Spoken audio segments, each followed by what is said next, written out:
नमस्कार दोस्तों, मैं हूं अनिरुद्ध और आज मैं आपको घुमाने वाला हूं शक्ति, भक्ति, त्याग और बलिदान की पावन नगरी चित्तौड़गढ़ के किले में। शक्ति के अंदर आते हैं महाराणा प्रताप, भक्ति के अंदर मीराबाई, त्याग में दासी पन्नादाई और बलिदान में रानी पद्मिनी, जिनको आप रानी पद्मावती के नाम से भी जानते हैं, जिन्होंने 16,000 दासियों के साथ मेवाड़ की आन बान और शान बचाने के लिए जौहर कुंड में कूदकर खुद को जिंदा जला लिया था और सती हो गई थी। चित्तौड़गढ़ का किला भारत का ही नहीं बल्कि एशिया का सबसे बड़ा किला है, जिसमें 113 मंदिर, 84 पानी के कुंड और कई ऐतिहासिक इमारतें भी हैं। चित्तौड़गढ़ किले का इतिहास, इसकी बनावट, संस्कृति और कला इतनी अद्भुत होने की वजह से कहा जाता है, गढ़ तो चित्तौड़गढ़ बाकी सब गढ़ैया। ये किला राजस्थान की राजधानी जयपुर से 310 किलोमीटर और उदयपुर से 110 किलोमीटर दूर राजस्थान के चित्तौड़गढ़ शहर में स्थित है। 700 एकड़ के विशाल क्षेत्र में फैली हुई इस किले की बाउंड्री वॉल कुल मिला के 13 किलोमीटर की है।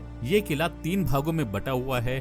पहले भाग में यहाँ के स्थानीय लोग रहते हैं, जिनकी आबादी लगभग 5,000 की है।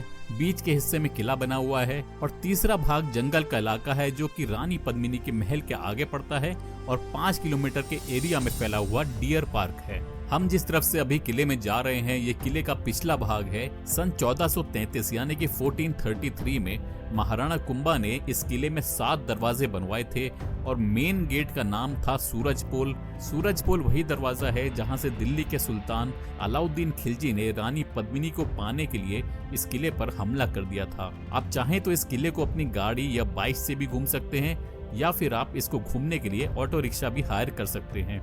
यहाँ का टिकट प्राइस 40 रुपए का है और आपका एक ही टिकट किले के सारे भागों में काम आ जाएगा।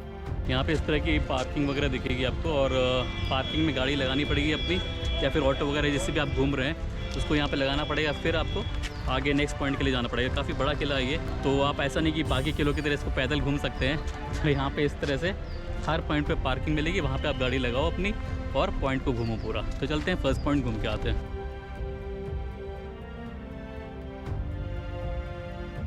ये जो गार्डन आप देख रहे हैं, ये है रानी पद्मिनी का जौहर स्थल यानी कि जौहर कुंड है। ये पूरा उस जमाने में गहरा कुंड हुआ करता था। इसको एएसआई ने बंद करवा के इस पर गार्डन बनवा दिया है। सामने की तरफ जो आप देख पा रहे हैं वो एक छोटा सा हवन कुंड है।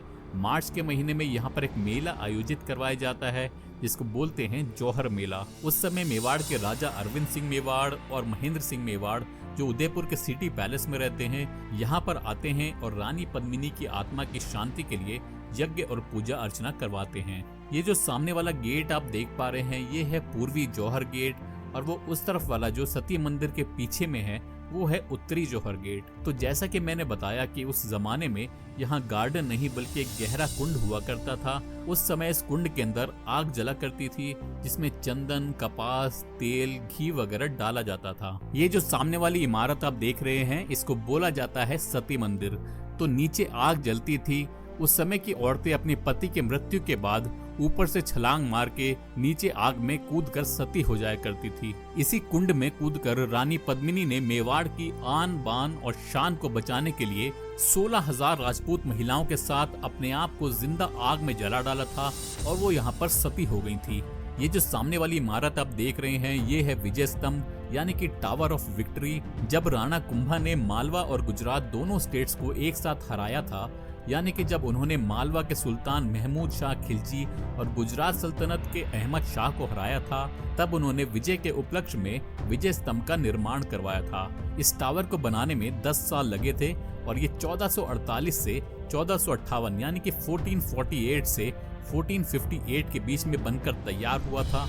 उस समय में इस स्तंभ को बनाने में 90 लाख का खर्चा आया था। ये 9 मंजिल इमारत है। इस टावर की ऊंचाई 122 फीट की है और इसमें ऊपर जाने के लिए 157 यानी कि 157 सीढ़ियां दी गई हैं। अभी लगभग 2 साल से कोविड के चलते ऊपर जाने का रास्ता सरकार ने बंद किया हुआ है। इस विजय स्तंभ के बारे में एक खास बात मैं आपको बता देता हूँ, जो शायद आपने कहीं नहीं सुनी होगी। तो मैं आपको बता देता हूँ कि इस विजय स्तंभ के महत्व की वजह से राजस्थान पुलिस के लोगों को अगर आप ध्यान से देखेंगे, उसमें जो सिंबल लगा हुआ है वो इसी विजय स्तंभ का है।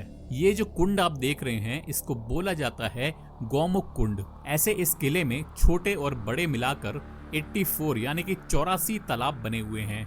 इस कुंड में रानी पद्मिनी नहाने के लिए आया करती थी। इसको गौमुख कुंड इसलिए कहते हैं क्योंकि नीचे में जो मंदिर आप देख रहे हैं वहाँ पर एक शिवलिंग है।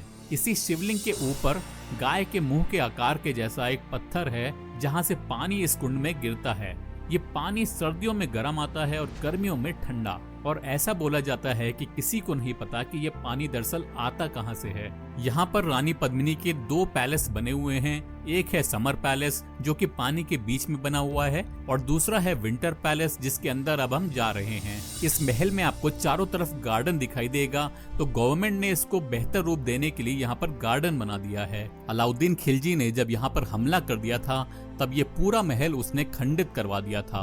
अब हम उस जगह जा रहे हैं जहाँ से अलाउद्दीन खिलजी ने रानी पद्मिनी का चेहरा देखा था। ये जो कमरा आप देख रहे हैं ये वही रूम है जिसमें खिलजी को लाया गया था और रानी पद्मिनी का चेहरा उसको दिखाया गया था। ये जो पानी के बीच में आप महल देख रहे हैं ये रानी पद्मिनी का समर पैलेस हुआ करता था, जिसे जल महल भी कहा जाता है। उस जमाने में एसी, पंखे, कूलर वगैरह तो होते नहीं थे, तो जिससे कि ये महल गर्मियों के समय में ठंडा रह सके, इसी वजह से इस महल को पानी के बीच में बनाया गया था। यहाँ पर बरसात का पानी स्टॉक किया जाता था और इस पैलेस में आने के लिए नाव का इस्तेमाल किया जाता था।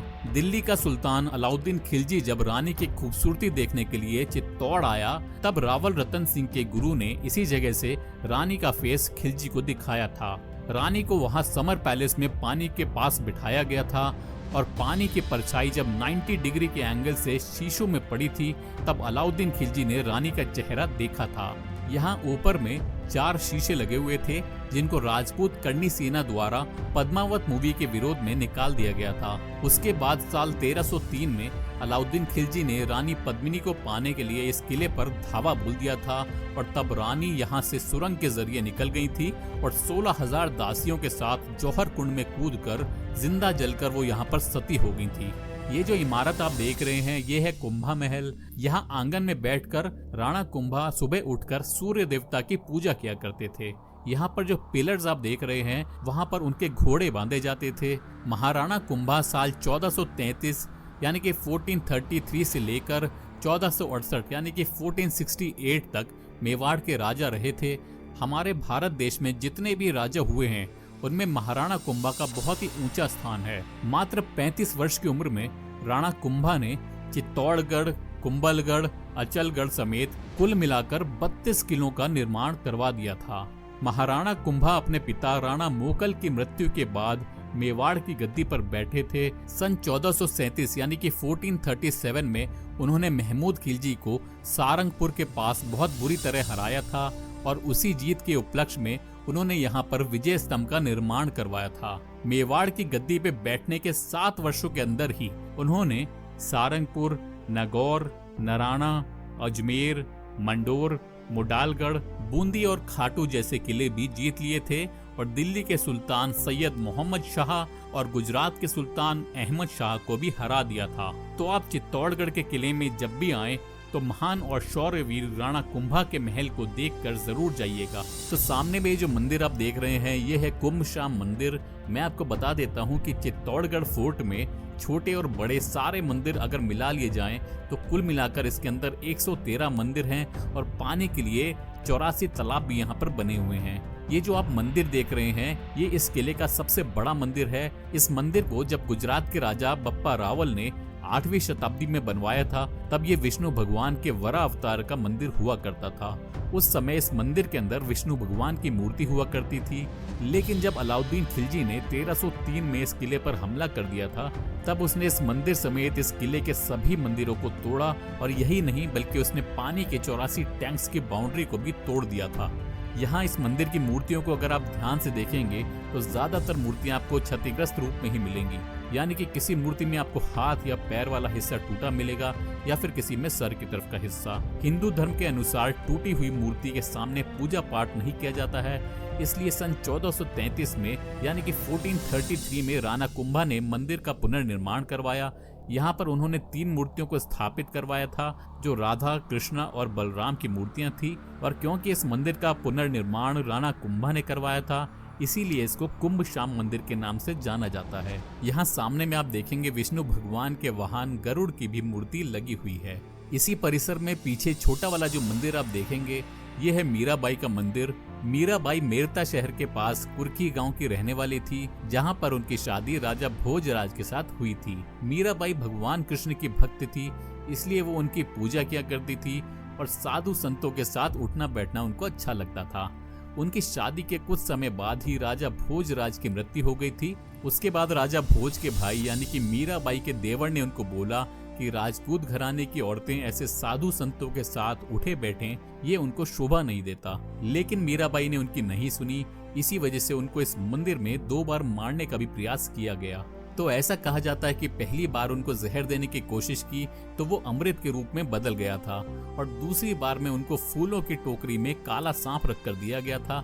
लेकिन जब उन्होंने उस सांप को गले में डाला तो वो माला बन गया। इस मंदिर के अंदर 2 मूर्तियां लगी हैं, जो कि साल 2002 में लगाई गई मार्बल की मूर्ति हैं, और कृष्ण भगवान और मीराबाई की मूर्ति यहाँ पे रखी गई हैं। जो ओरिजिनल मूर्ति थी वो कृष्ण भगवान की थी, और वो मीराबाई अपने साथ लेकर चली गई थी। अभी हम इस किले के 7 गेट क्रॉस करके आए हैं। ये जो सामने में आप गेट देख रहे हैं, इसको बोलते हैं सूरज पोल दरवाजा। ये इस किले का मेन एंट्री गेट हुआ करता था। सूर्य की पहली किरण इस दरवाजे के ऊपर पड़ती थी, इसी वजह से इस दरवाजे का नाम सूरज पोल है। अगर यहाँ पर कोई भी हमला करने की या ऊपर चढ़ने की कोशिश करता था तो यहाँ ऊपर से गरम तेल और पानी डाल दिया जाता था, ताकि उसके हाथ पैर जल जाएं और वो फिसल कर नीचे गिर जाए। यहाँ छोटे छोटे जो छेद बने हुए हैं वो तीर कमान चलाने के लिए इस्तेमाल किए जाते थे। ये जो सामने में आप पहाड़ी देख रहे हैं, ये अरावली हिल्स का हिस्सा है और इसको कहा जाता है कुंभकर्ण पहाड़ी।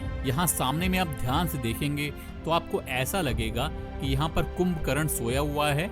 सामने की तरफ कुंभकर्ण का मुंह है, बीच में पेट है और आखिरी में उसके पैर है। इस पहाड़ी को ऐसा बनाया नहीं गया था, बल्कि कुदरती ही ये पहाड़ी ऐसी है। और मैं आपको ये बता देता हूँ कि इन्हीं दोनों पहाड़ियों के बीच में अलाउद्दीन खिलजी तंबू लगाकर 6 महीनों तक रुका था। ये जो सारा खेती बाड़ी वाला एरिया आपको दिख रहा है, ये उस जमाने में जंग का मैदान हुआ करता था। इसी मैदान में रावल रतन सिंह और अलाउद्दीन खिलजी के बीच में युद्ध हुआ था। चित्तौड़गढ़ से 5 किलोमीटर दूर एक गांव है जिसका नाम है गोपाल नगर। उसी गांव के लोग यहाँ पर खेती बाड़ी करते हैं। ये सामने वाले हिस्से में उसी जमाने से जंगल हुआ करते हैं। ये जो सामने में आप रास्ता देख रहे हैं, आज भी यहाँ के स्थानीय लोग इसको आने जाने के लिए इस्तेमाल में लाते हैं। तो यहाँ नीचे में ज्यादातर बिल जाति के लोग रहते हैं, जिन्होंने महाराणा प्रताप का युद्ध के दौरान में काफी साथ दिया था। तो थोड़ी सी जानकारी मैं आपको इन बिल जाति के लोगों के बारे में दे देता हूँ। तो ये लोग यहाँ पर जो सीताफल काला पड़ चुका होता है, उसको तोड़कर उस सामने वाली पिंक कलर की फैक्ट्री में ले जाते हैं और उससे वहां पर हाथ की कारीगरी की जाती है और साड़ियां और कई अलग अलग प्रकार की पोशाक बनाई जाती हैं। तो यहाँ सिर्फ सीताफल की ही नहीं, बल्कि केले और बांस की भी साड़ियां वगैरह बनाई जाती हैं। आपने अगर पद्मावत मूवी में घूमर गाना सुना होगा, तो उसमें दीपिका पादुकोण ने जो लाल रंग की साड़ी पहनी थी, वो यहीं के लोगों ने बनाई थी। यहाँ की साड़ी को राष्ट्रपति द्वारा 3 बार पुरस्कार भी मिल चुका है। एक खास बात मैं और बता देता हूँ कि इस साड़ी को अगर आप पहली बार फिटकरी से धोएंगे तो इसमें चंदन और गुलाब की खुशबू आती है, जो कि हमेशा के लिए रहती है। यहाँ चित्तौड़गढ़ के किले की जो आपने 40 रुपए की टिकट ली है, उसमें 35 रुपए गवर्नमेंट यहाँ की सिक्योरिटी और रखरखाव के लिए खर्च करती है और 5 रुपए गवर्नमेंट की तरफ से बिल जाति के लोग को दिया जाता है। और यही नहीं, बल्कि यहाँ पर जो गाइड्स भी काम करते हैं, उनको भी 100 रुपए प्रतिदिन यानी कि 3000 रुपए महीना सरकार की तरफ से दिया जाता है, जो कि इनकी रोज की कमाई से अलग है। यहाँ चित्तौड़गढ़ में आपको किसी भी मंदिर के बाहर में कोई भी भिखारी नहीं दिखाई देगा। इसका कारण ये है कि कोई भी ऐसा इंसान अगर दिखता है तो राजा उसको अपनी फैक्ट्री में रोजगार देते हैं, क्योंकि ऐसा कहा जाता है कि ये मेवाड़ है, यहाँ मांगने से अच्छा मर जाना बेहतर है। ये जो सामने वाला टावर आप देख रहे हैं, इसको बोला जाता है टावर ऑफ फेम, कीर्ति स्तंभ, जिसको जैनियों ने 12वीं शताब्दी में रावल कुमार सिंह के समय में बनवाया था। ये 4 मंजिली इमारत है जिसकी ऊंचाई 72 फीट की है। इसी कीर्ति स्तंभ को देखकर राणा कुंभा ने विजय स्तंभ का निर्माण करवाया था। इसमें ऊपर जाने का रास्ता बड़ा सकरा है, इसकी वजह से गवर्नमेंट ने इसको सुरक्षा की दृष्टि से पूरी तरीके से बंद किया हुआ है। यहाँ कीर्ति स्तंभ के साथ में ही एक दिगंबर जैन का मंदिर भी है। इसमें जो प्रतिमा है वो दोबारा लगाई गई थी, क्योंकि ओरिजिनल जो प्रतिमा थी वो आक्रमण के दौरान खंडित कर दी गई थी।